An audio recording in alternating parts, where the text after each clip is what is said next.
예배는 하나님과의 만남이다. 오늘 제목을 보시면 아시겠지만 예수님이라면 어떻게 하셨을까라는 설교 제목입니다. 많이 당황스러우시죠? 예수님이라면 어떻게 하셨을까? 도대체 어떤 내용이길래 왜 예수님을 갑자기 꺼내서 예수님이라면 어떻게 하셨을까라는 그런 질문을 던지고 있는가? 이 질문을 먼저 품고 우리가 어떤 내용을 가지고 기도해야 되는지를 여러분의 속에서 계속 곱씹으며 나아가는 시간 되길 간절히 소망합니다. 제가 이런 질문을 드린 이유가 있습니다. 이따가 사진은 이따 보여주시고 여러분도 잘 아시다시피 2025년 6월 14일에 동성애 큐어 축제가 일어난 걸 아시죠? 그래서 큐어 축제를 찬성하는 파와 반대하는 파가 나눠서 집회를 했습니다. 아직까지도 차별 금지법에 대한 싸움이 계속되고 있음을 우리가 보여주고 있습니다. 이제 좀 보여주십시오. 네. 거룩한 방파제라고 2025년 이번에도 같이 모였다 하더라고요. 이 사진을 보여주는 이유가 있습니다. 제가 예전에 대전에 새로남교회라고 해가지고 제가 청년 시절에 다녔던 교회입니다. 그 교회에서 관광버스를 대절해서 많은 성도들을 데리고 이 집회를 이제 반대하러. 그래서 옛날에는 이 이름이 아니었던 걸로 알고 있는데 거룩한 방파제라고 해서 어느 한쪽에서는 큐어 축제를 일하고 있을 때 반대파 세력들은 저렇게 거룩한 방파제라고 해서 그 이제 집회를 갈 때 아무래도 그 교회가 메가서치다 보니까 10,000명 이상이 되는 걸로 알고 있거든요. 근데 10,000명이 다 가면 그러니까 그래서 버스를 대절해서 이제 많은 성도들을 데리고 집회를 반대하러 가게 된 겁니다. 그때 형과 형수님도 이제 갔다 왔다고 이렇게 이야기를 했습니다. 그래서 사제 속 이제 이미지 안에 거룩한 방파제라는 이름으로 집회가 진행이 된 겁니다. 사진이 작아서 잘 안 보일 수도 있는데 새로남교회 담임 목사님이신 오종호 목사님이 대회장이시라서 그것을 성도들과 함께 좀 으쌰으쌰하게 돼서 성도들이 함께 참여하게 되신 겁니다. 이제 사진을 내려주세요. 차별금지법이라고 해서 국회의원이 발의한 내용이 창조 질서를 어긋나게 하기 때문에 그래서 이것은 하나님께서 원하시지 않는 것이라고 있는 상황에서 그런 이제 움직임을 보여준 것입니다. 이러한 상황 속에서 오늘날 시대에 예수님께서 오셨다면 어떤 행동을 하셨을지 생각해 보게 되었습니다. 우리가 읽었던 이 성경에도 보면 성경에서 예수님이 행동하신 것을 우리가 찾아볼 수 있습니다. 그래서 만약 예수님께서 현재 시대에 오셨다면 이러한 상황을 어떻게 풀어가셨을까라는 궁금증이 생기게 된 것입니다. 오늘 성경을 통해 우리에게 예수님께서 어떠한 시각을 가지고 깨닫게 하시는지 그런 이유를 살펴보길 간절히 소망합니다. 첫 번째, 같이 한번 따라하면 좋겠습니다. 첫 번째, 예수님께는 전통보다 한 영혼이 귀하기 때문입니다. 같이 한번 읽어보겠습니다. 시작. 예수님께는 전통보다 한 영혼이 더 귀하기 때문입니다. 아멘. 제가 읽지는 않았지만 요한복음 5장 1절부터 9절까지 말씀은 베데스다 연못에 38년간 일어나지 못한 병자에 대한 기록이 이제 되어 있습니다. 유대인의 명절을 맞이해서 많은 사람들이 있는 인파 속에서 병자들에게 있어서 가능성이 없지만 희망을 품게 되는 이제 순간이 있었습니다. 저 연못에 들어가면 내가 나을 것이다라는 그런 이제 믿음이 있었기 때문입니다. 그러나 38년 된 중증 병자이기 때문에 자신의 힘으로는 도저히 연못으로 들어갈 수 없어서 남의 도움이 필요했던 상황입니다. 하지만 유대인에게 있어서 안식일은 중요한 날이기 때문에 유대인들이 병자에게 따지게 된 순간을 우리가 아까 본문을 통해서 읽었던 것입니다. 따진 유대인들은 이제 유대 지도자였습니다. 극단적으로 율법을 준수하고자 하는 사람들입니다. 여기에 이제 미시나라고 해가지고 한번 보여주세요. 미시나라 해가지고 뭐냐면 유대교의 전통적인 법과 윤리를 기록한 중요한 문헌입니다. 그래서 이 미시나를 보면 안식일에 대한 율법이 나옵니다. 우리는 도저히 이해하지 못하는 상황인데 안식일에 물건을 옮기는 것이 이제 39개의 금령 중에 하나였다는 것입니다. 그래서 저도 아는 지인이 1년 동안 이스라엘에 있었기 때문에 물어봤어요. 진짜 안식일에 아무것도 안 하냐? 그래서 안식일은 웬만하면 나가지 않고 엘리베이터 하나 누르는 것도, 닫힘 버튼 누르는 것도 이게 일이라 해가지고 그들은 안식일에 뭐 아무것도 안 한다, 그렇게 얘기 들었거든요. 그만큼 유대인에게 있어서 전통적으로 율법을 잘 지켰음을 알 수 있습니다. 그렇기 때문에 38년 동안 걷지 못했던 사람이 예수님의 도움으로 말미암아 병이 낫게 됐던 순간을 우리가 볼 수 있게 됩니다. 당연히 38년 동안 병이 걸려있던 사람에게 병 낫는 역사가 나타나는 순간이 얼마나 기쁘겠습니까? 그래서 기뻐하고 있는 그에게 유대인들은 좋지 않은 시선을 보낸 것입니다. 전통을 지키는 것이 중요해서 종교적 규범을 형식적으로 내세운 순간입니다. 신앙과 모든 판단의 기준을 전통을 지키는 데 집중했던 모습을 이제 보고 우리가 보여주게 됩니다. 제가 사진을 준비했는데 한번 그래도 그림으로 PPT를 준비했는데 그림을 한번 보여주세요. 저 사진이 무슨 사진인지 이해가 되시죠? 보여주려고 했는데 안 나와서 순간 당황했습니다. 예수님께 고침을 받은 저 병자가 나를 건강하게 만드신 그분이라고 이렇게 표현을 했습니다. 유대 지도자들보다 자신을 치료해 준 예수님께 더 권위를 두게 되는 모습을 보게 되는 것입니다. 하지만 그 본인도 38년의 병자도 유대인이기 때문에 세부적인 규례를 잘 알았습니다. 그러나 그는 자신에게 나타난 변화에 초점을 맞춘 것입니다. 이제 유대 지도자들에게 초점이 38년 된 병자를 치료한 사람이 누구냐로 이렇게 바뀌게 됩니다. 아까까지는 우리 유대인들이 율법을 대하는 태도에 대해서 설명을 드렸습니다. 이제 우리는 율법에 대한 예수님의 이해를 한번 살펴봐야 됩니다. 율법에 대한 예수님의 입장이 나와 있는 성경을 함께 읽어보도록 하겠습니다. 마태복음 5장 17절하고 18절 말씀입니다. 같이 한번 읽어보겠습니다. 시작. 내가 율법이나 선지자를 폐하려 온 건 줄로 생각하지 말라. 폐하려 온 것이 아니요 완전하게 하려 함이라. 진실로 너에게 이르노니 천지가 없어지기 전에는 율법의 1점 유력도 결코 없어지지 아니하고 다 이루리라. 아멘. 이 말씀을 같이 읽은 대로 예수님께서는 이 땅에 오신 목적이 율법을 완전하게 하기 위하여 오셨습니다. 여기서 율법을 완전하게 하다라는 그런 이제 원어의 의미는 충만하게 하다, 가득하게 하다라는 의미를 갖고 있습니다. 자신이 십자가에 달려 죽임으로 율법에 대한 완성의 성취를 보여주고 있음을 우리에게 보여주고 있습니다. 율법을 만드신 분은 우리가 알고 있는 대로 하나님이시죠. 하지만 예수님께서는 이 율법을 무시하지 않으셨습니다. 애초에 인위적으로 만들어진 법이 잘못된 것을 우리에게 보여주고 있습니다. 하지만 이 율법의 하나님, 율법에 담겨 있는 하나님의 말씀에 권위를 넣게 되는 인간의 모습들을 볼 수 있습니다. 병자는 사실 예수님께 감사함을 표현하기 위해서 이분이 누구신지를 알고 싶었습니다. 하지만 예수님께서는 모인 군중이 이제 의식되셨기 때문에 거기에 더 계셨더라면 수많은 병자들이 자신을 치료해달라고 몰려왔기 때문에 그 자리를 피하셨던 것입니다. 그러면 그것을 봤을 때 예수님께서 오신 목적은 결국엔 무엇일까요?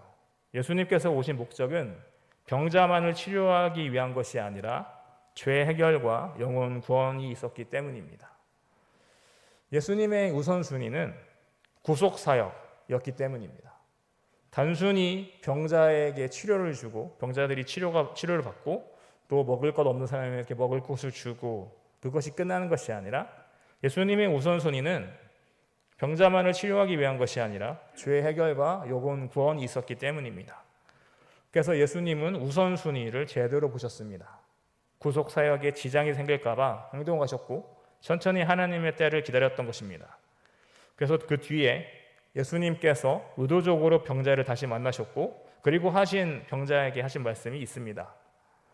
이와 비슷한 경우가 요한복음 8장 11절 말씀에 나오는데요. 이 말씀은 사진으로 먼저 우리가 볼 수 있습니다. 이 사진이 어떤 성경의 말씀인지 아시죠? 가늠한 여인이 붙잡혀서 돌로 쳐서 죽이네 마네 하고 있는 상태에서 사람들로부터 예수님께서 도와주시는 장면입니다. 수많은 사람들이 가늠한 여인을 정죄하는데 오히려 수많은 사람들은 이 한 여인을 다 돌로 쳐 죽이려고 돌을 다 들고 있는데 그런데 예수님만 혼자 이 사람을 용서하시는 모습을 볼 수가 있습니다. 그러고 11절에서 이렇게 말씀하십니다. 같이 11절 말씀 읽어보도록 하겠습니다. 요한복음 8장 11절 말씀입니다. 요한복음 8장 11절 말씀이요. 없어서 제가 읽도록 하겠습니다. 대답하되 주여 없나이다. 예수께서 이르시되 나도 너를 정죄하지 아니하노니 가서 다시는 죄를 범하지 말라 하시니라. 아멘. 제가 이런 말씀을 읽은 이유가 있습니다. 유대 사회에 있어서 유대인은 질병에 걸리면 이런 사고방식이 있었기 때문입니다. 불순종이나 죄가 있어서 그런 것이다 라고 이런 이해가 있었습니다. 그렇기 때문에 예수님께서 아까 38년 된 병자에게도 동일하게 다시는 죄를 범하지 말라라고 이렇게 얘기하셨고, 그리고 제가 아까 읽었던 요한복음 8장 11절에서도 후반주에 보면 나도 너를 정죄하지 않으노니 가서 다시는 죄를 범하지 말라 하시니라, 이렇게 예수님께서 말씀하신 것입니다. 14절에서도 예수님께서 38년 된 병자를 치료하시고 죄를 범하지 말라고 하고 계십니다. 병에 대한 죄의 이해는 용서받았습니다. 그런데 당연히 그런 사고방식을 갖고 있는 사람들에게 내가 병이 나았으면 당연히 내 죄도 해결될 거다라는 그런 마음을 갖고 있는 사람에게 예수님께서는 이렇게 말씀하셨다는 것이죠. 내가 죄를 지어서 하나님께 벌받고 있는 거가 아니다라는 거예요. 이게 이 말을 하는 이유가 있습니다. 왜냐하면 그 당시 관례 속에서 당연히 질병은 죄가 있기 때문에 가진 사람이라 생각을 하는데, 오히려 예수님은 네가 질병이 있는 것은 하나님께 벌받고 있는 게 아니다. 그냥 네가 그냥 힘든 상황 가운데 있는 거다라고 이게 말씀하고 있는 거예요. 오히려 그렇게 말씀하시고 관용으로 용서를 해주신 것을 우리가 알 수 있습니다. 죄에 대한 문제를 해결해 주시는 예수님께서 병고침을 받은 사람에게 위로를 주시는 것을 우리가 알 수 있습니다. 그리고 나서 그 상황 가운데 유대인의 관례대로 죄가 얼마나 무서운 것인지를 경각심을 깨우치도록 하셨다는 것입니다. 우리가 잘 알고 있는 대로 죄가 모든 질병의 원인이 되지는 않습니다. 인간의 잘못으로 생기게 되는 질병도 있어요. 그런데 중요한 것은 예수님께서 병자를 바라보는 시각이었다는 것입니다.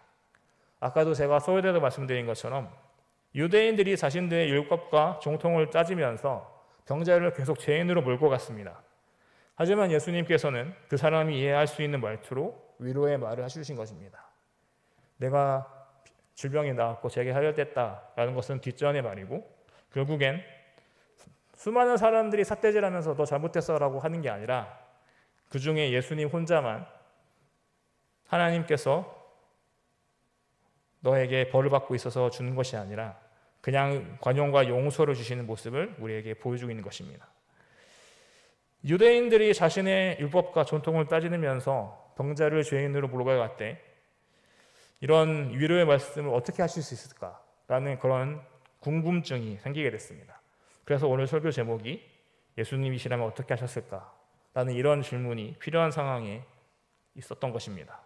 예수님께서 우리에게 깨닫게 하시는 것이 과연 뭘까요? 예수님께서 우리가 살던 시대에 오셨다면 우리가 그동안 힘들게 보냈던 코로나19를 어떻게 바라보셨을까요? 집회 모임을 계속해서 하지 말라고 국가에서 제재하고 있는 상황 가운데 과연 예수님께서 이 땅에 그 시대 때 오셨다면 과연 뭐라고 말씀하셨을까? 라는 그런 의문이 좀 계속해서 들게 됐습니다. 그러면 하나님의 뜻과 예수님의 마음이라면 예수님께서 우선순위 어디에 두셨는지에 대한 중요성을 우리가 알아야 되는 것입니다. 그래서 예수님께서 우선순위에 대한 중요성을 우리에게 깨닫게 하시는 이유가 무엇일까요? 두 번째, 같이 한번 따라보도록 하겠습니다. 두 번째, 예수님께서는 안식을 규정보다 더 중요한 것을 아셨기 때문입니다. 함께 읽어보겠습니다. 시작. 예수님께서는 안식을 규정보다 더 중요한 것을 아셨기 때문입니다. 아까 계속해서 38년 된 병자에 대해서 얘기하고 있습니다. 이제 병자는 자신이 고쳐준 분이 예수님이라는 것을 알게 되었습니다. 성전에서 자신이 스스로 예수라는 것을 드러냈었기 때문입니다. 자신에게 있어 병자의 입장에서는 38년 동안 암울했던 것이 예수란 분을 통해서 그에게는 자유함을 얻게 된 것입니다. 우리도 죄가 뭔지 모르고 예수님 몰랐던 시절에 당연히 우리에게도 자유함이 있었죠. 근데 제가 목요일날 우리 전도 모임을 이제 말씀을 시작할 때도 그런 얘기를 했습니다. 우리 기독교만이 있는 천국에 대한 소망은 세상 사람들이 이해하지 못하는 부분이 있는 것 같다라고 이렇게 얘기를 하게 됐습니다. 왜냐하면 제가 가끔씩 저희 집안에서도 예수님 안 믿는 사람이 있으면 아이고 아이고 아이고를 계속 하시더라고요. 근데 그게 무슨 의미인지 잘 몰랐어요. 그러니까 뭐 어느 한 권사님이 그렇게 설명해 주셨거든요. 그러니까 좋은 데 갈 수 있도록 곡소리를 계속 하는 거다. 근데 제가 봤을 때는 진짜 형식적으로 하는 모습이 딱 보이잖아요. 아이고 아이고 아이고라는 게 진짜 슬퍼서 이 사람이 죽었던 거에 대해서 녹을 슬퍼하는 것이 아니라 형식적으로 뭐 주문하러 온 사람한테 그냥 하는 말이었다는 거예요. 아이고 아이고라는 게. 그래서 좀 보면서 저렇게 굳이 왜 하지라는 마음이 있었습니다. 그런데 예수라는 분이 38년 된 이 병자에게 자유함을 주셨던 것은 그에게 있어서 너무나도 기쁜 순간이었을 것입니다. 죄에 대한 해결, 그리고 내가 38년 동안 억눌렸던 그런 모습들이 자유함을 얻게 되었다는 것은 당연히 자신이 체험한 기적을 당신도 경험해 보라는 소개가 있었기 때문에, 그래서 그는 유대 지도자들에게 그저 좋은 소식을 전해주려 했던 것인데 예수님이 공경에 처하게 되는 순간이 있습니다. 유대 지도자들은 기적을 행할 만한 능력이 있을지라도 율법을 어긴 예수님을 인정하지 않았던 모습을 우리가 볼 수 있습니다. 유대 지도자들은 예수님을 자신들의 영역 밖으로 몰아내고자 했던 모습들이 있었기 때문에 오히려 자신들의 추종자였던 사람이 오히려 예수를 따르고 인정하는 것이 싫었던 모습들을 볼 수가 있습니다. 이런 모습들은 누가복음 6장 11절 말씀에도 안식일에 손 마른 자를 고치신 예수님의 모습을 우리가 볼 수가 있습니다. 이 말씀 한번 사진 한번 보여주세요.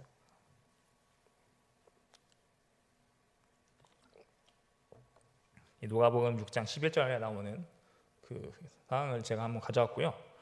그들은 제자들에게 안식일에 일을 시킨 것에 대해서 예수님께 따졌던 모습을 볼 수 있습니다. 그러나 예수님께서 하신 말씀이 오히려 더 그 사람들의 마음을 뒤흔들게 되는 상황이 있습니다. 뭐라고 말씀하시면 안식일의 주인이라고 이렇게 하시는 모습을 우리가 볼 수 있습니다. 누가복음 6장 11절 말씀 같이 한번 읽어보도록 하겠습니다. 그들은 노기가 가득하여 예수를 어떻게 할까 하고 서로 의논하니라. 아멘. 아까도 제가 말씀드렸듯이 예수님께서는 세상 사람들이 갖고 있는 그런 정통적인 사고방식에 그것을 깨트리는 모습들을 많이 보여주고 계십니다. 아까도 제가 말씀드렸죠. 안식일에 누군가를 고치는 순간 가운데서도 이것은 잘못됐다, 전통에 맞지 않다라고 하지만 오히려 안식일의 주인이신 예수님께서는 결국엔 이것을 행하는 게 마땅하다라고 하셨기 때문에 그래서 행했던 것입니다. 이때부터 예수님에 대한 박해가 시작이 된 거고 예수님께서는 결국엔 구속사역에 대한 그 모습들을 점차 행동하셨던 것입니다. 삼위일체 되신 성부 하나님의 사역과 자신의 사역의 일체됨을 보여주고 있고 그것이 결국엔 하나님을 자신의 아버지라고 하신 부분에 대한 것도 여기서 같이 연결되는 부분입니다. 결국 예수님 본인이 창세전에 하나님과 함께 영광을 누렸고 하나님과 동등하시다는 것을 언급하신 것을 우리가 알 수 있습니다. 그래서 요한복음의 주제는 예수님께서 하나님과 한 분이시라는 것을 강조하고 있는 부분입니다. 하나님께서는 죄인들을 구속하시는 일, 악인들을 심판하시는 일을 쉬지 않으십니다.